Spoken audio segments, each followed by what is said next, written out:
Mesdames et messieurs, soyez les bienvenus sur Ecclesia TV. Vous suivez la revue d'actualité au sommaire. Le dimanche 17 juillet dernier a eu lieu l'avant-première du film d'évangélisation dénommé Braquage du Saint-Sacrement. C'était à la paroisse à Saint-François-Xavier d'Abobo, en présence du père curé Arnaud Kwame, ses vicaires et son conseil pastoral paroissial, tous des acteurs, du scénariste réalisateur Ismaïla Bamba et l'ensemble des paroissiens. Toujours le dimanche 17 juillet dernier, les abbés Quadio Ange François et Acré Jean-Philippe, nouvellement ordonnés diacres la veille, ont été présentés à la communauté de leur paroisse d'origine Saint-Augustin de Bingerville par le père curé Yves Abba Bacré au cours de la messe. Le dimanche 17 juillet 2022 a été une date mémorable pour la communauté paroissiale de Saint-François-Xavier d'Abobo qui a vu l'achèvement d'un projet commun à travers la projection du film d'évangélisation dénommé Braquage du Saint-Sacrement, fruit du concours de tous, prêtres comme fidèles. Reporter d'image Francis Okwe, commentaire Morel Potier. Braquage du Saint-Sacrement. Un film d'évangélisation qui retrace la vie de jeunes chrétiens catholiques face aux gains faciles et à l'impunité. Ce film, réalisé par Ismaïla Bamba, qui est également le scénariste, a pour acteur le père Arnaud Kwame, curé de la paroisse Saint-François-Xavier d'Abobo, ses vicaires, son conseil pastoral paroissial et quelques volontaires. Il nous plonge dans les réalités que vivent les jeunes chrétiens catholiques. La première diffusion de ce long-métrage a eu lieu au sein de la paroisse Saint-François-Xavier d'Abobo, lieu de tournage de ce film. L'objectif était de lancer un message fort à toute sa jeunesse confrontée à des difficultés majeures. Le 17 juillet 2022 est une date qui restera gravée à jamais dans la mémoire des fidèles de cette paroisse qui sont venus en grand nombre assister à cette projection de film qui était une exclusivité pour le peuple de Dieu. Comment on va faire? Bon, si ça ne sert qu'à moi, on va aller la déposer là où on l'a prise. C'est mieux. Faut voir toi-même. Là, il n'y a pas de complication dedans.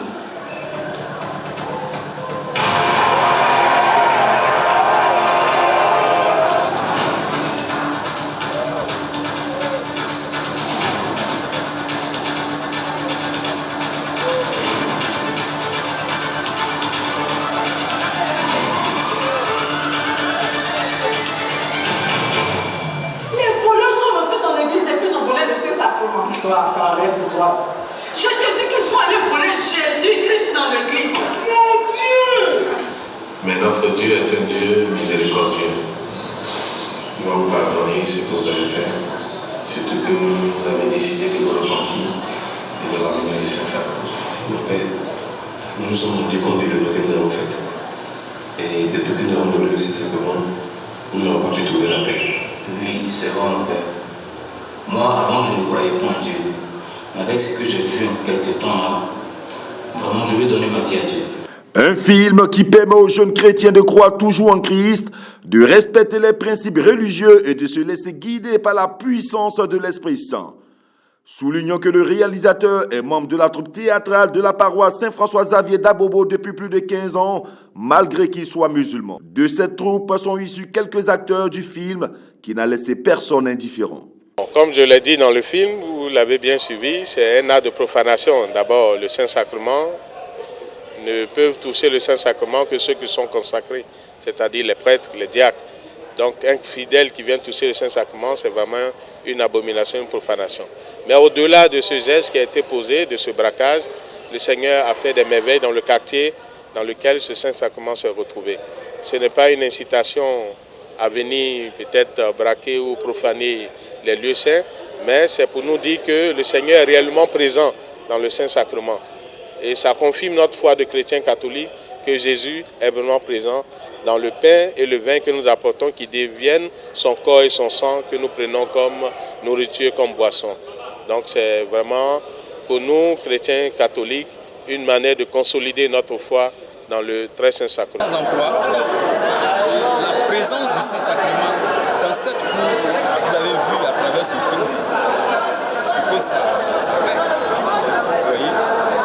Donc le malade, il a été guéri, le sans-emploi est boulot.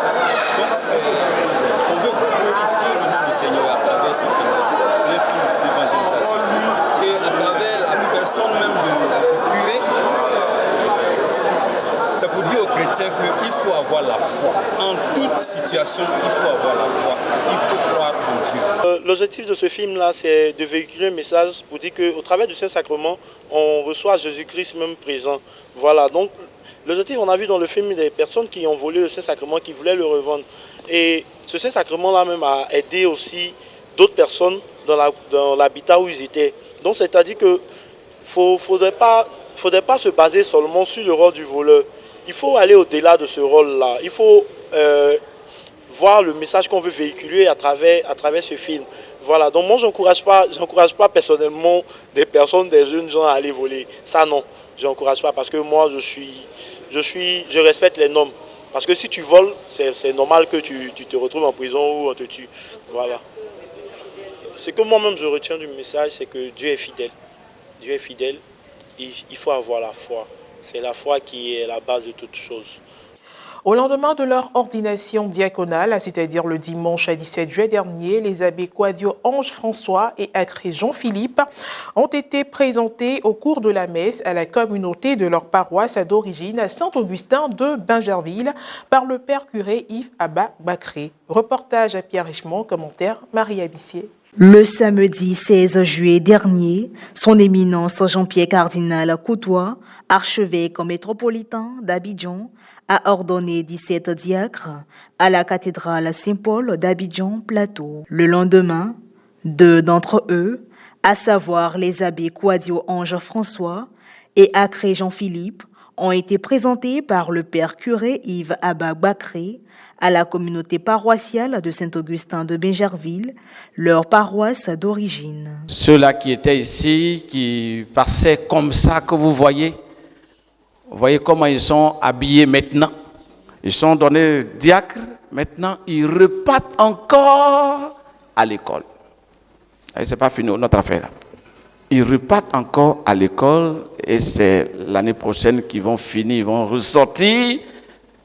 Si tout est concluant, maintenant ils seront ordonnés prêtres. Normalement, en 2023, ils doivent être ordonnés prêtres. Normalement, parce que ça ne va pas de soi. Donc ils ont besoin de vos prières pour pouvoir avancer. Nous pouvons les acclamer. Merci.